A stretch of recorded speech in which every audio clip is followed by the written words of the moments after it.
Final scores from tonight: Orlando 20, Baltimore 17, Carolina 20, Tallahassee 17, Minneapolis 30, Cleveland 28. The line is open, 210-473-8428. This is the SFL Postgame Show. What a night of action. Just tremendous games, all unique in their own way. But hats off to Carolina. They get their first win. Cleveland, another tough loss. Their offense improves, yet they end up on the short end of things, 0-4. It's got to be frustrating for the Vipers, but they certainly are on the cusp of victory each and every week. 717, you're on the SFL Postgame Show. Hello? Hello, who do I have? Mike Osayi. Mike, you got the background muted for us, bud? Oh, yeah. Let me get that off real quick. All right. You've got to be the most frustrated player in the league tonight. Just sometimes things don't happen your way, and that's just it's a game of football, so you just have to fight through it sometimes. It's in the past. Nothing you can do to change it. You guys got to look forward to next week. At any point, did you say to Mike on the sideline, "Hey man, like, get me involved, get me open"? I'm sure, what did you feel like there were times on the field tonight that you were open and just weren't getting the ball, or what was going on there? Well, as a wide receiver, that's not really my place to tell Mike how to do his job. I know I believe in him, I trust in him, and all of us are going to have a bad night sometimes, so I trust that whenever it's my time, he's going to find me and he's going to make those plays. I'm not going to fault him on anything he did tonight. Orlando gets the win, but more importantly, the Crabs go to 1-3. How hard is it to keep things in perspective that you're just a half game out of first place, even though the Crabs are really having a tough time here through the first 4 weeks? Well, we're in this tough stretch right now, so you just got to keep fighting. You got to keep battling, and as long as there's a chance, we got to take it. So as long as we have any hope of getting it, you just got to keep playing football, and eventually something will happen. You just got to keep playing tough. How about the Shann Miller with the pick six? That was beautiful the way he spun outside, and it was beautiful the way that your defense played tonight. And I've got some numbers here from your defense. Dazzo, 12 tackles. Miller had 10 tackles. Gage was 7, Davidson 7, Tefesh 6. They were all over Connor Pyatt tonight. A couple of sacks for Reese at the safety position. Donovan had 1. Earling had 1. The defense was incredible tonight. How can you help them out more in the future? That's props to them, and that's just a game of football. I'm going to have to do my part, train this week so I can help score on offense. The whole offense is going to have to do their part to train, because if we can get that side clicking and they stay clicking and we can get our side clicking, then it's going to be a dangerous football team, because the defense played outstanding tonight, and I just hope they can keep it up, because we're going to get it right on offense. Have you ever seen, he wasn't primarily responsible for guarding you tonight, but have you ever seen a corner get 5 picks or anything close to that? No, it's not in my time ever watching football, so serious props. That's an outstanding performance, and I wish him the best of luck going forward if he can play like that every week, whenever, as long as it's not against the Crabs again. How glad are you that he wasn't defending you tonight? Yeah, I like challenges. I wouldn't mind a couple of times up against him. Mike Osayi, appreciate the time, bud. Thanks. Mike, short, sweet, to the point tonight as Baltimore falls 20-17. Open line now, 210-473-8428. Carolina gets their first victory of the night, and Orlando's the big winner of the night. They're the only team on the board right now that has a winning record. Minneapolis gets their second straight win to go to 2-2. Ronnie Nickens, owner of Cleveland, is on the call now with us. Welcome, Ronnie. Hey, Cam, how are you? I'm good. Your offense looked real sharp tonight. Looked a lot better.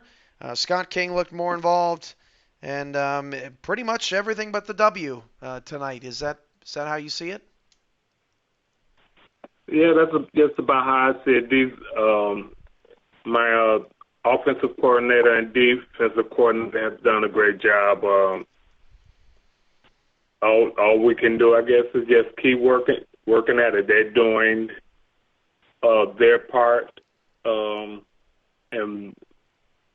sooner or later, I guess the wins will start coming. It's kind of difficult, but I'm proud of the work both of these gentlemen are putting in. Our defense is really playing at a high level. The offense is improving every week. I know these guys are working and trying to compete, and that's all I can ask for. How, when you see Orlando, they win by 3, by 3, by 8. There's some other teams. Carolina gets a win by 3. There are some other teams that have won some real close ball games. Oklahoma City wins by 1 over DC. There's a lot of close games in the SFL, and there's just as many teams that end up on the losing end that end up on the winning end. So you've got to feel like eventually, as you said, eventually you will be on the winning end of some of those close games. Well, if you look at our games, though, we've had where we allowed the team to jump out ahead of us, and we have to battle back. So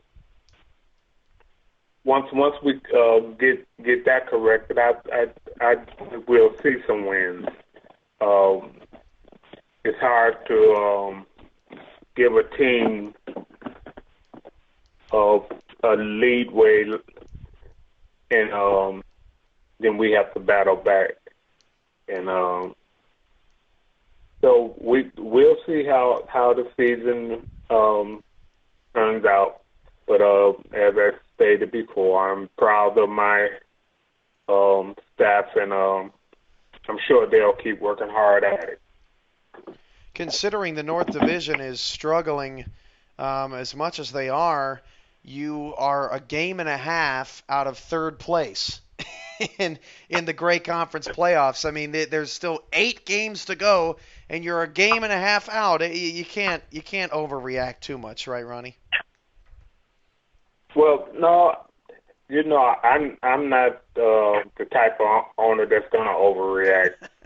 I'll take it all the way to the end. Then at the end of the year, we'll see how things turn out, and then I'll talk to the staff, and we'll see what we need to change. Down with Carolina getting the win, Cleveland and Houston left as the lone winless teams.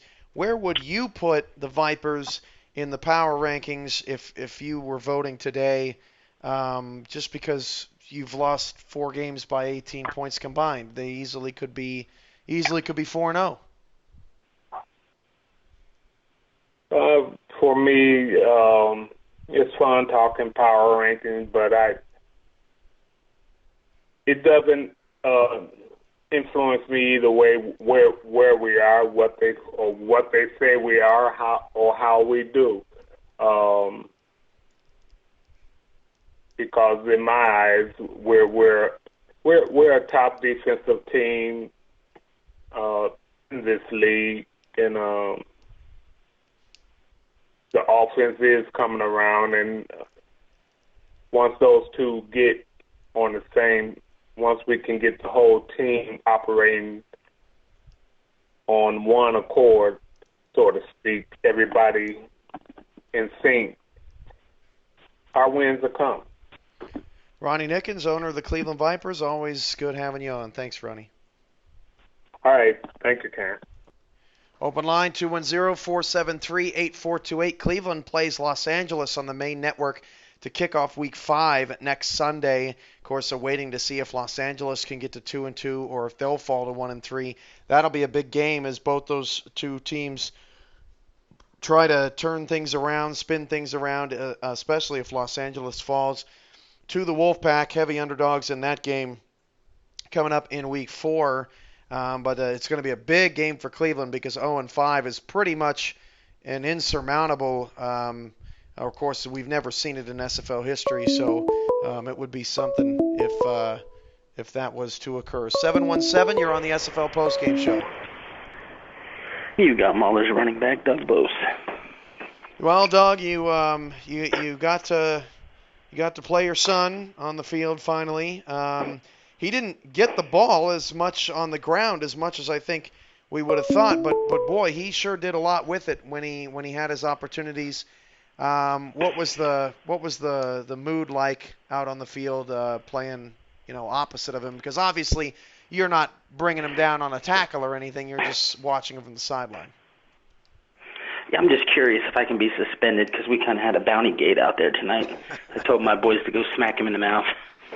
That's good, clean fun. I don't know what you're talking about. Yeah, but it was a fun time. Yeah, he outdid me as far as individual yards, but at the end of the day, scoreboard, son. Right, yeah, and the Maulers have won 2 in a row, and you put up 30 2 weeks in a row, and they've been close wins, but they've been wins. And have you seen a shift there by the Maulers and getting back to the Maulers of old? I don't think they're there yet, certainly not, but they've been playing better. Here'll be the best way I can describe it. The Mauler offense is not the Mauler offense of old, but neither is the defense. And I think that's been making the main difference because these defensive ends have finally found their way, and they are hitting the quarterback just about every snap. T. Cabell is out of control, and Frankie Capone is doing his thing too, but Cabell, man, I mean, I would think going up against that guy in practice, you would just run the other way. Yeah, I'm normally tired or have a ding, and I need to sit down when he's on the field. I don't want to mess with him anymore. Yeah, he is just, he is brutal. And the West Division is brutal. Sioux Falls undefeated, Oklahoma City 2-1, Maulers improved to 2-2, and of course you've got to get back to California for your main priority there in Los Angeles. But this is a grueling division. Did you expect through 10 nights of SFL action that the West Division would be the toughest division in the SFL? I did. I truly, honestly did. Everybody knows T-Pat's the genius. Jason might be the most underrated owner in the league, without a doubt. I know what Mike Irvine was capable of last season, and working with him for 4 weeks, I knew he was going to bring it. And then, of course, I had confidence in myself. I needed to, or why would I try to get the gig?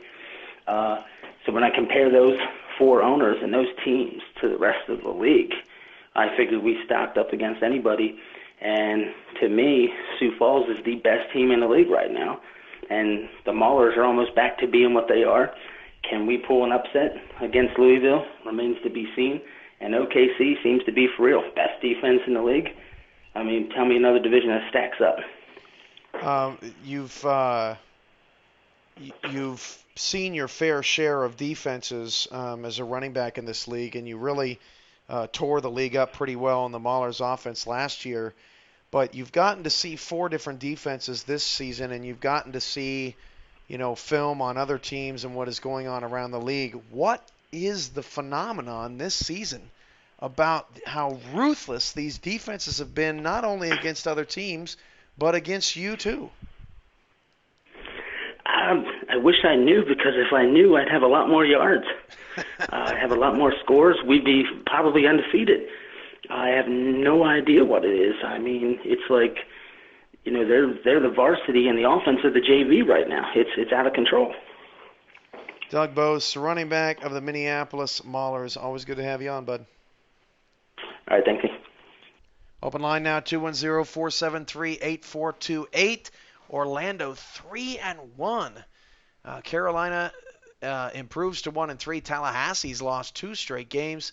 Their offense still is a head scratcher, but what a game, a drive there at the end by Carolina. Johnny English punching it through, and what a gutsy victory for the SkyHawks on the road. That's got to give that team a huge boost of confidence, and the Maulers get their second victory as well. Pretty wild and close night in the SFL. 865, you're on the SFL postgame show. Hello? 865, you there? Yes, sir. All right, gotcha. Yeah, Maurice Spurgeon, right? Yes, sir. Welcome back to the program. You got the, I hate to tell you this, you got the game-saving interception, but because of the penalty, the stat was not made official, and so there's no interception to be recorded. But we all know you got it. Congratulations on the victory. Thank you. I felt like I knew this would be the time. This would be the game that we broke through. That I had a feeling. And you had other opportunities. You had to have been jumping up and down, holding your head on the sideline, because Carolina, if for people that didn't watch this game, Carolina had other opportunities to score touchdowns, and they were just dropped. I'm on with 13. You said it being game. Essentially. Well, you watched it with that? No, I'm not watching it. You watched it before. Yeah, well. Well, I'll tell you when we're at 13, all right? We have a intruder in our press conference here. We're trying to No, find no, him it's all out. good. That was my street mate. It was all good. Can you release that, sir? Who was it? My suite mates in my dorm. I see. Yeah. But yeah, there were plenty of other opportunities that Carolina actually had to score. Yeah, and that's going to get worked out. I have faith in my team, in my coordinators, and they're going to work that out and figure out how we can capitalize on those opportunities. But hey, we moved the ball enough against Tallahassee to win. Not me. Only one other team can say they did that. So, yeah, kudos to Tallahassee. Their defense is just something different this season. And, A.J. Barnes, Ethan King, all of them, they're all just ridiculous. And, yeah, Tallahassee's a good team. I hope to see them in the playoffs. But we had to get them one for that whooping they gave us at the end of the season last season. Right. And you were on the sideline when Sean Harrelson makes one of the most clutch catches I've seen in a long time down there on the 2-yard line on 4th down. What was the first thing you said to him when he came back off the field?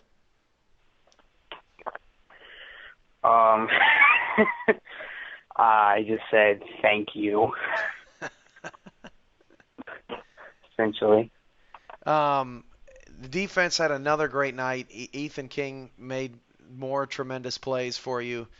But this defense is really starting to turn some heads, get things to click.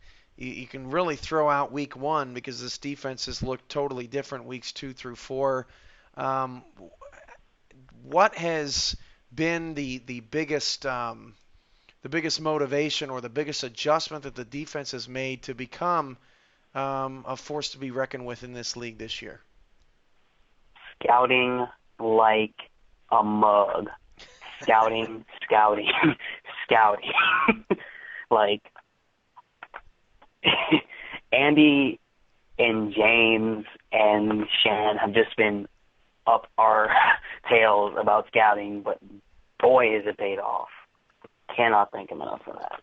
And it paid off tonight. You host Sioux Falls next week. Of course, we don't know if Sioux Falls is going to come in undefeated or if they're going to fall to Dallas Wednesday night. But, they don't run the ball a lot, and they're very similar to Santa Fe in the way that they attack. Is that fair to say, or do you feel like they are a bit of a different team? Yes, it is. I feel like, because they don't run the ball that much, that they'll test our secondary a little bit, which I'm more than up for. I like a good test. And, Julian Tyree, although he has thrown a lot, he has thrown the ball around well, he's also taken a few chances too many. So I think if we capitalize off of that, we should be fine. I think it'll be another hard-fought game, but I think we have a chance to win it. I know you're not on offense, but I'm not sure if anyone from Carolina's in charge of the offense is going to call in tonight. But what I was most impressed with was the integration of Jay Holder at fullback. He was a really great 1-2 punch with Johnny English. And while the passing game was still left a little bit to be desired, again, some drop passes could have really made that look a lot better. But Holder and English, a 1-2 punch, we've never seen that, and that was scary for the Pride. They had a real hard time stopping that tonight. Yeah, once we got that going, then Johnny English just took off on his own. I mean, since the second half since the New York game, he's just been a man possessed. He's been running like a man possessed. Yeah, over 200 yards in that in last week's game, and then nearly 200 yards against the Pride tonight in a victory. Maurice Spurgeon, cornerback for Carolina, an interception at the end that we all know happened. Thanks so much, and congrats on your first win. Thank you, Cam. Open line now, 210-473-8428. If you're listening to the SFL Postgame Show and you played tonight and you've never called into the show, what are you waiting for? Give us a call, 210-473-8428. We want to hear from you. We want to hear different personalities. We want to hear from different coaching philosophies and all sorts of good stuff. This is what the show's all about. You don't get this opportunity anywhere else. Orlando wins 20-17. Carolina wins 20-17, and Cleveland falls 30-28. And a moderator just cleared our chat. Not sure what happened there. Was it me? Did I clear the chat? If I did, that was about one of the dumbest things I've ever done. But but anyway, call in. I know we got a lot of listeners, and if you played tonight, this is your opportunity to let us know how you thought you did. Carolina plays Sioux Falls next Wednesday. Minneapolis goes to Queen City. Potential for that game to be flexed in place of NYC and Santa Fe, especially if the Sailors continue to struggle as they have. Tallahassee next week hosts the DC Dragons on a 2-game slump. Will DC be 1-3, or will they top the Gorillas? That'll be an interesting ball game. Carolina, as mentioned, plays Sioux Falls. Cleveland hosts Los Angeles, and at 0-4, that's going to be a huge game for that franchise. Orlando takes on Louisville, and Baltimore will host the Houston Hyenas, who are hoping that they are not winless heading to Baltimore, because if the Hyenas are 0-4 and Baltimore's 1-3 heading into Week 5, that would be a shocker. 334, you're on the SFL Postgame Show. Hello? Yeah, who do I have? Shann. Hey, Shann. Offensive coordinator. That's right, offensive coordinator for the Carolina SkyHawks. So I can ask you now, since you're here. That Jay Holder, Johnny English 1-2 punch, that was a thing of beauty. You had to love that. I did. I just thought it would be something different. We need to get Holder in more. I wanted to run with English behind him a bunch, and just kind of wanted to get him in the game as well. Alex Zeli came up with a big play last week, and then he dropped a couple of balls down the field. I couldn't believe he dropped them. Did you just pat him on the shoulder when he came back to the sideline, or did you have something more to say? I mean, just, week 1, week 2, just been coming up short on those passes, man. They're right there in their hands. And in the game, and, in the moment, what are you going to say? Just shove it off and just get back to work. Is really all you can think about in the present time, and just keep going with it. Sean Harrelson makes the dive on 4th down. Did you jump up and down? Did you scream at him? What did you do? Yeah, I was kind of running down the sideline there, just overjoyed. Just that, we've been looking for that out of him. Just been trying to put that 1-2 combination together with those two guys. The Tallahassee Pride embarrassed Carolina in that Week 12 game, 40-3. How good does it feel to to prove once and for all that is not the way SkyHawks play ball. It is. It's a wonderful feeling to get this win today. It's just like you said, it was an embarrassment of last year. I think we just couldn't put the pieces together last year on that last game, and then I wanted to come out this week and show them that we can run the ball over them. So I wanted to give them that 1-2 punch with English and Holder, just kind of shove it in their throat to say, hey, we're in this league too. You take on Sioux Falls next week. NYC, who, like Carolina, has struggled a bit offensively, just looking at the stats. And there are plenty of other teams struggling offensively too so far this year. But, they get 6 interceptions and they still lose to Sioux Falls. Carolina certainly has the ability to get 6 interceptions against Sioux Falls too. But how much work does the offense need to ensure that 6 interceptions will get you a victory? A lot. I think that we just can't, we still got to watch film. Like Maurice said earlier, we just got to watch film, see what their tendencies are, and just push forward. Just kind of, in this league it's hard, so I just think that you got to just keep pushing forward and play it week by week, not by season by season. Did my peer pressure work on you to call in tonight? Well, I've been wanting to call in. It's just, when you're getting losses and you know that you're a better team. You know that you're a better team. You win these games. It's a hard division. You win these games by a little or lose by a little.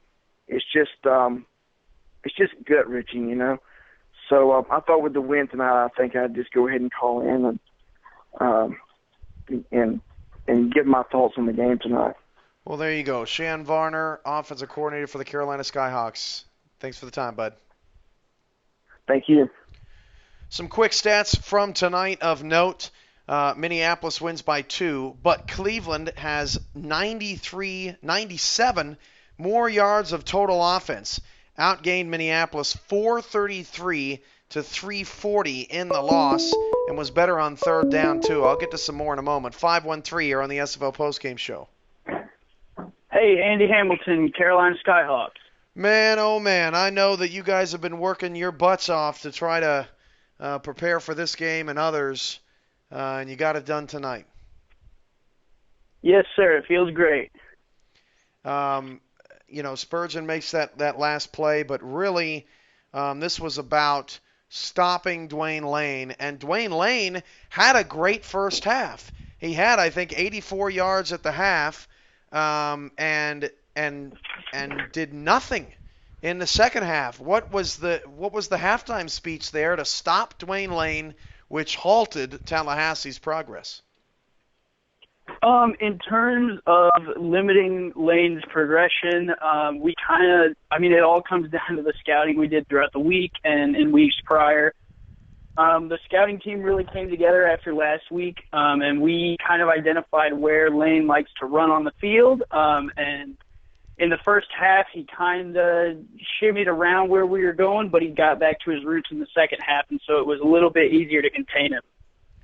Yeah, Dwayne Lane, 97 yards on 33 carries tonight. That's the third leading rusher in the league, and he was completely shut down.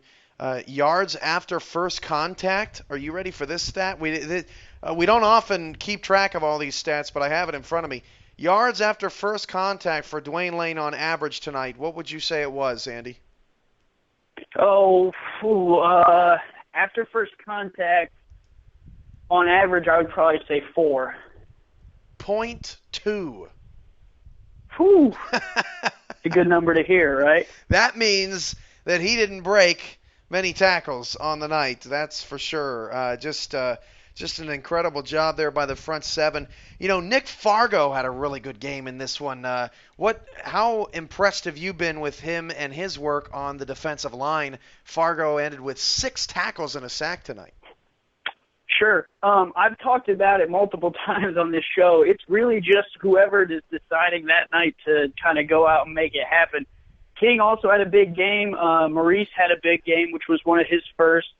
Nick's been doing well on that offensive line. I was really hoping last week we could have got a little more out of it, but I'm glad to see him show up this week in the way that he did. I believe he also had a sack. Avery King didn't have a good game. He had 10 tackles. His brother, Ethan King, had 15. Ethan pulled an Avery. It was terrible. Well, in terms of keeping it in the family, that'll work, right? Yeah, 10 tackles for Avery King. Bit of a bad night for him, at least just looking at the numbers. But still, all kidding aside, Carolina gets the win, 20-17. You improve to 1-3. A lot of the Carolina personnel have talked about scouting, have talked about the work and the preparation that you guys put in. You guys really truly believe that the hard work is going to pay off. It paid off tonight. I wholeheartedly believe that. I think it was really any of these last 4 weeks, it could have been going the other way. Props to all the teams we played so far. They definitely all came out with good game plans. And it was just a matter of time before something turned.